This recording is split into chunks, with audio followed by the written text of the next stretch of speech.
नजरिया है या नजरिया है किसी प्राकृतिक आपदा को देखने का, हम उसके आने की उत्सुकता से मीडिया की मूर्खता भरी रिपोर्टों से भर दिए जाते हैं और गुजर जाने के बाद हमें ठंडा छोड़ दिया जाता है जैसे कुछ हुआ ही नहीं।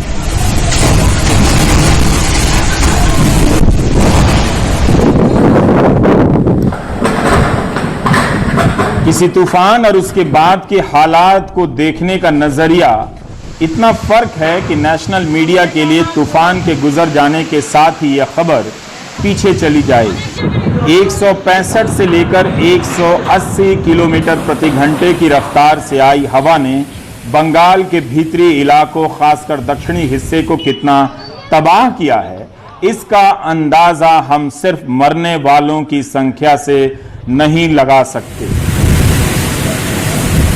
तूफान से पहले 5 लाख लोगों को विस्थापित किया गया। कैसे किया गया और वो प्रक्रिया क्या थी, मीडिया पर इसकी झलक भी नहीं दिखी।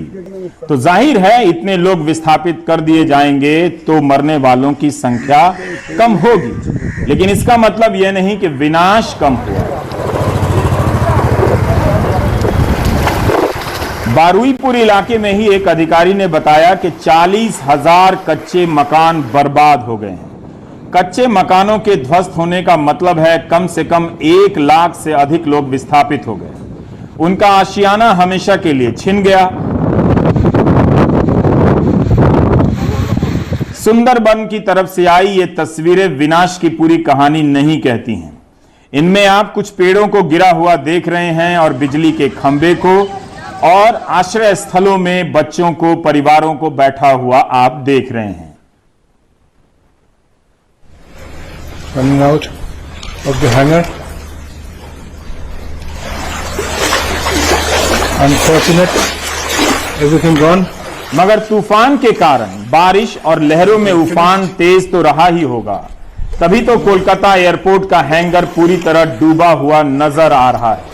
हम माफी चाहते हैं कि वीडियो बनाने वाले का नाम हमारे पास मौजूद नहीं है, लेकिन वायरल हुए इस वीडियो से पता चल रहा है कि एयरपोर्ट पर ही कितना नुकसान हुआ है।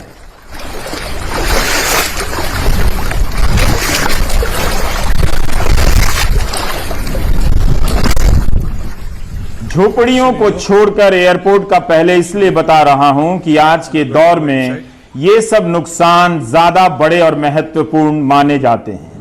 यूनिटेक बिल्डिंग के सामने फुटपाथ पर बनी झुग्गियां उजड़ गई हैं। कोलकाता वासी आकाश ने यह वीडियो हमें भेजा है।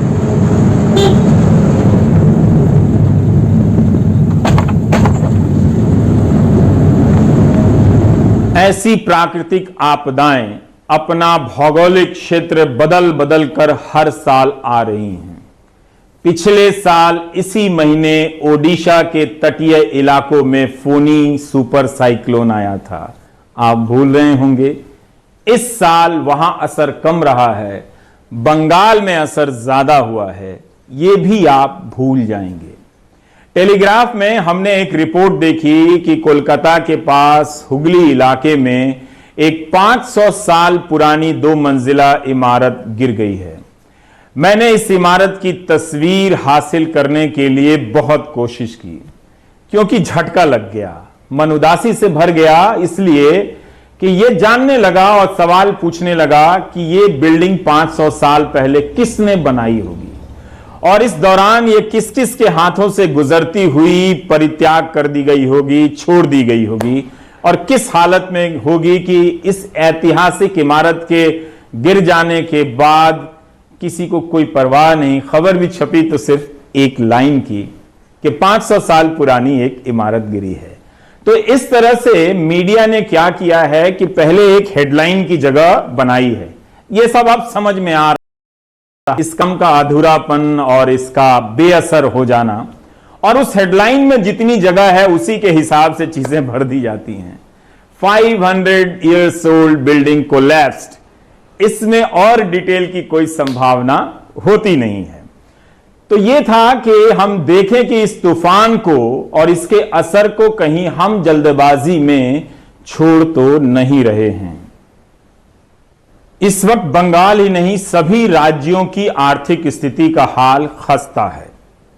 कोविड-19 से लड़ाई के कारण राज्यों की आर्थिक स्थिति पर बहुत ज्यादा बोझ पड़ा है और उन्हें आर्थिक मदद के नाम पर इतनी ही मेहरबानी बरसाई गई है उन पर कि वो कर्ज जो है शर्तों के आधार पर जीडीपी का 3 के बजाय 5% तक ले सकते हैं राज्य। क्या ममता बनर्जी ने 1 लाख करोड़ के पैकेज की मांग की है वो मिलेगा? हमने कभी ऐसा होता हुआ नहीं देखा। मांगा हुआ पैकेज कभी देने के लिए नहीं होता। अगर आपको मेरे इस बात पर विश्वास नहीं है तो आप बिना मांगे हुए उस पैकेज का भी हाल देख लीजिए जो दिया गया है। 20 लाख करोड़ का जो आर्थिक पैकेज है, कई लोग उसमें अपना हिस्सा खोजने निकले, वो आज तक नहीं लौटे हैं। उन्हें अभी तक नहीं समझ में आ रहा है, इनबॉक्स में पूछ रहे हैं कि इसमें मेरा क्या है। तो इस तरह से ये तबाही आई है। बंगाल में हालत यह है कि उसके कई इलाकों में बिजली के खंभे गिर गए हैं और इंटरनेट की लाइनें ध्वस्त हो गई हैं, टेलीफोन से संपर्क टूट गया है, हेडक्वार्टर का अपने थानों से भी संपर्क नहीं हो रहा है। एनडीआरएफ का कहना है कि 72 घंटे लग जाएंगे बंगाल को सामान्य होने में। ममता बनर्जी ने दोपहर में इन हालात का जायजा लेने के बाद एक प्रेस कॉन्फ्रेंस की और उसमें जानकारी दी कि 72 लोगों की मौत हुई है। Up till now, that 72 persons have been died. The disaster what we faced yesterday, that is more than corona. Afternoon, Amit Shah gave me a ring. He already assured me that they will extend their full help, and I will request the Prime Minister also to visit, have a look. एक ऐसे वक्त में जब हम media क्रांति और digital क्रांति का जय घोष कर चुके हैं, विजय का पताका लहरा चुके हैं, उसी वक्त में बंगाल के अलग अलग हिस्सों से सारी तस्वीरें और सूचनाएं आप सभी नागरिकों तक नहीं पहुंच सकी हैं। अभी झुग्गियों और झोपड़ियों को गिनने में बहुत वक्त लगेगा जो उजड़ गई हैं।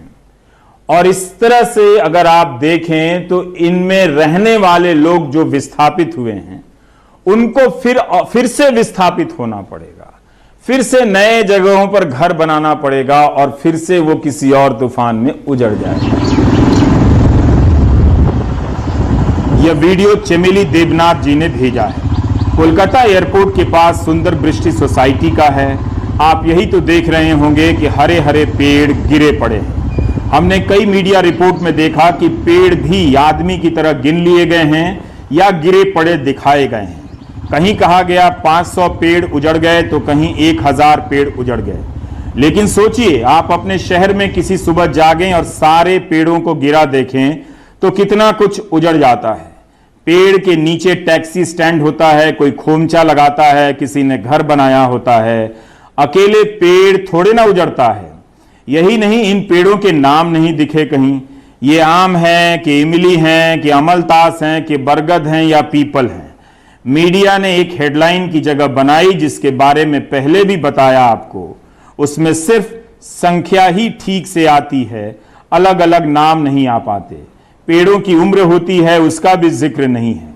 बंगाल में आज कई लोग इस बात से खासे उदास हैं कि उनके नजरों के सामने जो पेड़ खड़ा रहता था वो गिर गया है। फेसबुक पर नहीं लिखने वाले लोग भी उदास हैं। उनसे पेड़ों का इस तरह से उजड़ जाना देखा नहीं जा रहा है। ये एक मनोवैज्ञानिक सदमा है जिसके बारे में मीडिया, खासकर नेशनल मीडिया, दर्ज करने में विफल रहा है।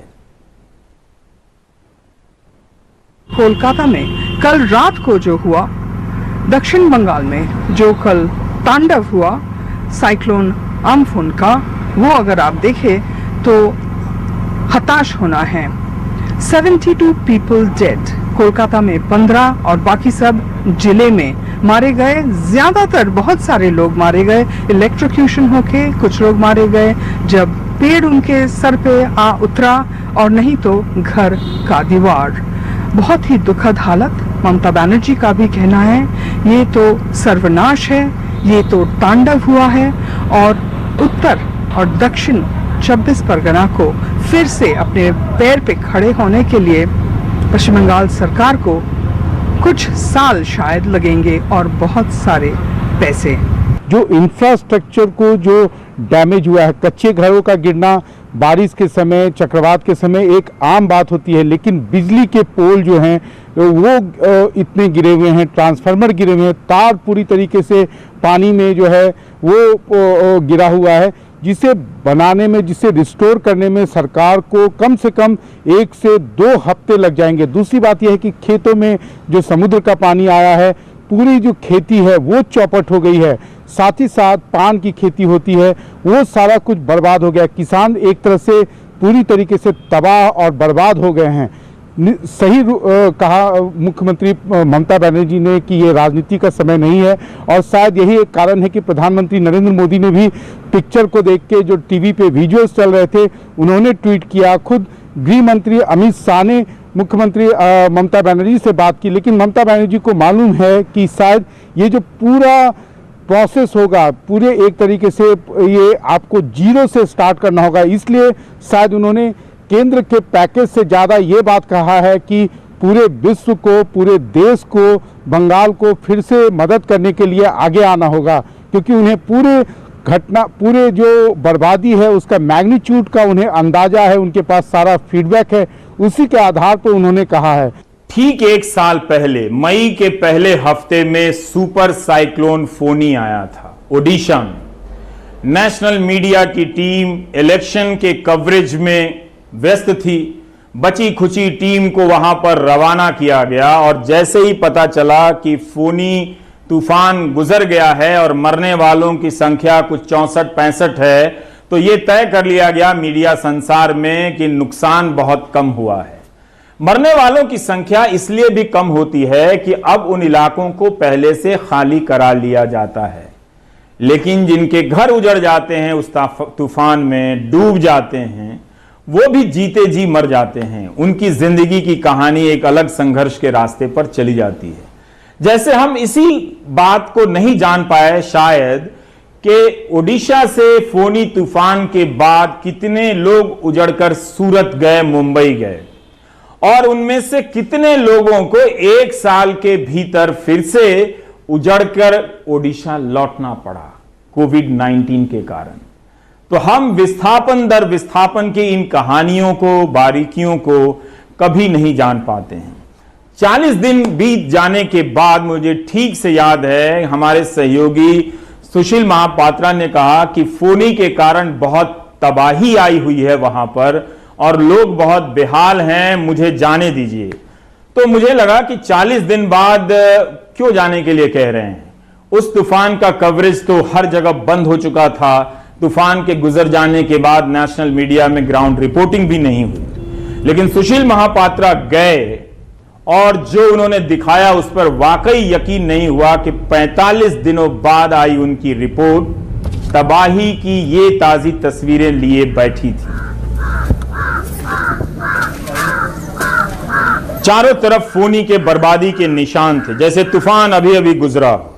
कृष्णानंद ब्लॉक में छतें उजड़ी हुई थीं, लोग अभी तक अपने आप को संभाल नहीं पाए थे। कई गांवों में रहने के लिए जगह नहीं थी, एक दिन में एक बार का खाना मिलता था। फोनी के कारण ओडिशा को 25,000 करोड़ का नुकसान हुआ।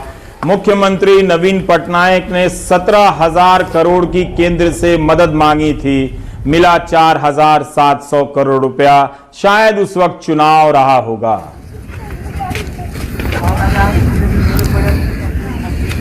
अब आते हैं एक दूसरी कहानी की तरफ। कोविड-19 ने जब दस्तक दिया तब चारों तरफ दुनिया में 2 बातों को लेकर हाहाकार उठा। एक कि हमें ज्यादा से ज्यादा टेस्ट करने हैं, दूसरा हमें गंभीर मरीजों के लिए वेंटिलेटर की व्यवस्था करनी होगी, क्योंकि यह संक्रमण फेफड़े में हमला करता है, निमोनिया हो जाता है, तब सांस लेने में तकलीफ होती है, तो वेंटिलेटर की मदद जरूरी हो जाती है। आपने मार्च और अप्रैल के महीने में ही खराब क्वालिटी के टेस्ट किट की खबरें तो सुन ली, ये देखना बाकी था, देख लिया, लेकिन अभी बहुत कुछ देखना बाकी है। गुजरात में वेंटिलेटर की एक कथा चल रही है। फर्जी जाली वेंटिलेटर की। क्या वेंटिलेटर भी कोई जाली हो सकता है?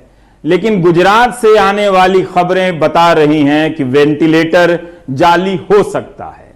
अंग्रेजी के अखबार अहमदाबाद मिरर ने 18 मई को एक खबर छापी और हेडलाइन लगाई कि fake ventilator leave Gujarat model gasping for breath, यानी जाली वेंटिलेटर ने गुजरात मॉडल को हफा दिया है।